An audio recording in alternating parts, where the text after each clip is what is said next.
সুপ্রভাত বন্ধুরা, কেমন আছো তোমরা সবাই? আশা করি খুব ভালো আছো। ববিতা মণ্ডল ব্লগে আমি ববিতা, আমার চ্যানেলে নতুন দিন নতুন একটা ভিডিওতে সবাইকে ওয়েলকাম। এইমাত্র ঘুম থেকে উঠেছি, একটু বেলা করে উঠে, যেহেতু এখন গরমের ছুটি, মানে কি বলো, ভীষণ আনন্দ বাচ্চাদের।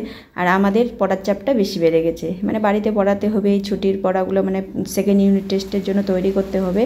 তো যাই হোক, এদিকে দেখো সকালবেলা উঠে কাজ শুরু করতে না সত্যিই কিন্তু বৃষ্টি শুরু হয়ে গেছে। এই যে বর্ষাকালের দিনগুলো এইভাবে বৃষ্টির সঙ্গে প্রতিটা মুহূর্ত, প্রতিটা দিন আর কি, বৃষ্টির সময়টুকু যুদ্ধ করেই আমাদের চলতে হয়। এদিকে দেখো আমার দেওরের, মানে আমার যা গেছে, দেওরের মেয়ে গেছে বাবার বাড়িতে গরমের ছুটি কাটাতে।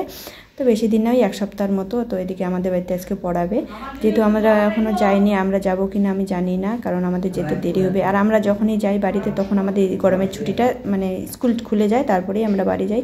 এদিকে দেখো কি করবো, বৃষ্টির জন্য অপেক্ষা করলে হবে না। আমি ঝটপট করে, ওই যে বললাম দেরি করে ঘুম থেকে উঠেছি, তারপরে আমাকে ফোন করলো রণদীপের ম্যাম, যে আমাদের বাড়িতে পড়াবে। আর আমিও জানতাম না, ওরা কালকে বিকালবেলা গেছে। এদিকে দেখো বৃষ্টি শুরু হয়ে গেছে, আমাদের উঠোনের মধ্যে কিন্তু অনেক রকমের বৃষ্টির কালার, মানে জলের কালার কিন্তু হয়ে গেছে। এদিকে দেখো পাশের বাড়ি থেকে আসছে একজন দাদা, আরও আসবে একজন। তো এদিকে আমি কাজ বাজ সেরে নিচ্ছি। আর বৃষ্টির জন্য কতক্ষণ অপেক্ষা করবো বলো, এখন কিন্তু বৃষ্টিটা মোটামুটি কমে গেছে। আর বৃষ্টি কমার জন্য, তার জন্য একটু উঠোনটা মানে ঝাড় দিয়ে নিলাম, কারণ বাসি উঠোন তো এভাবে রাখা যায় না। ওই পাতাগুলো খুঁটিয়ে খুঁটিয়ে যেটুকু শুকনো জায়গা ছিল সেই জায়গাগুলো আমি শুধু ঝাড় দিয়ে নিলাম। আর এদিকে রান্নাঘরে আমি ঢুকে গেছি, কারণ রান্নাঘরে এবার পালা পরিষ্কার করা। আর দেখো আমাদের উঠোনে কিন্তু কত রকমের জল। ওই মাটিটা, নতুন মাটিটা ওঠা হয়েছে, সেটা কিন্তু মানে প্লাস্টিক দিয়ে ঢাকা হয়েছে। তো তবু কিন্তু অনেক মাটি চলে গেছে।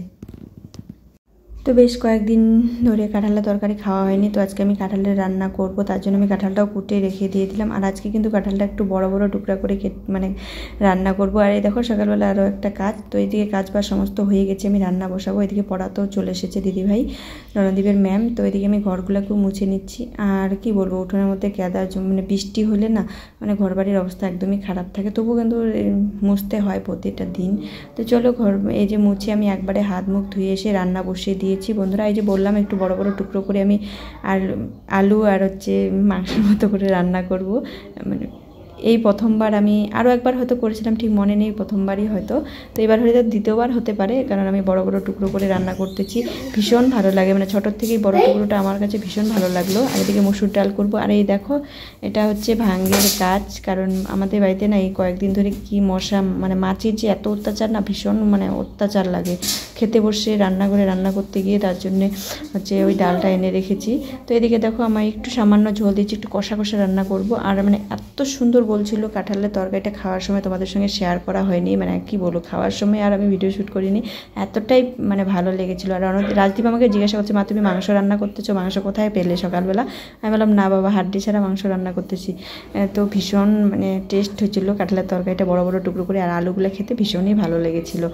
তো যাই হোক, এরপরে একবার ইচ্ছা আছে চিংড়ি মাছ দিয়ে খাওয়ার জন্য। এদিকে আমার ছোট্ট সোনা কিন্তু স্নান হয়ে গেছে, এদিকে ওকে খাওয়া দিচ্ছে। এই গরমের মধ্যে কেউ ক্রিম মাখে, ও ক্রিম মাখে মানে মেখেছে। এদিকে রণদীপকে খাওয়াই দাওয়াই দুপুরে সবাইকে ওদেরকে ঘুম পাড়িয়ে দিয়েছি, কিন্তু ঘুমায়নি ওরা, আবারও উঠে চলে আসে। রাজদীপকে বললাম ঠিক আছে ঘুমাবি না যখন, একটু শেয়ার করে দে।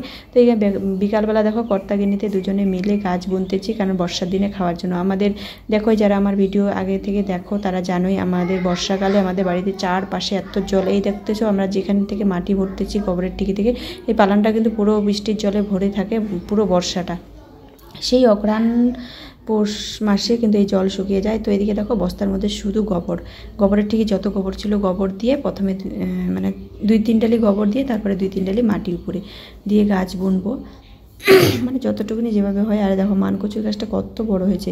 এদিকে বাবা এই মানে লেবার নিয়ে কিন্তু বস্তার মধ্যে আগেই ভরে রেখেছিল। তো আমরা শুধু উপরে ঝুরঝুরা মাটি দিয়ে গাছ বুনতেছি। সবগুলো আনতে পারবো না, কারণ বৃষ্টির জন্য এতটাই মাটি ভিজা, মানে ভার হয়ে গেছে, বস্তাগুলো দুজনে মিলে আনতে পারতেছি না। যাই হোক, কারণ এখন সময়ও নেই, সন্ধ্যা লেগে যাবে একটু পরে, কারণ বাবা যাবে কোলেস্টোরে হিমঘরে, তার জন্য কিন্তু সময় নেই। ও খাওয়া দাওয়া করে যাবে। আর আমাদের দুপুরের খাওয়া দাওয়া কিন্তু সবার হয়ে গেছে, কিন্তু রাজদীপ বাবা এখনও খায়নি। তো ওইদিকে দেখো যেহেতু বস্তার মধ্যে বুনতেছি, একটু গাছটাকে মানে ভিতরে ডিপ করে মানে গাছটা বুনে দিতে হবে, তার জন্য আমি আগেই মাটি সরিয়ে নিলাম, তারপরে বুনলাম।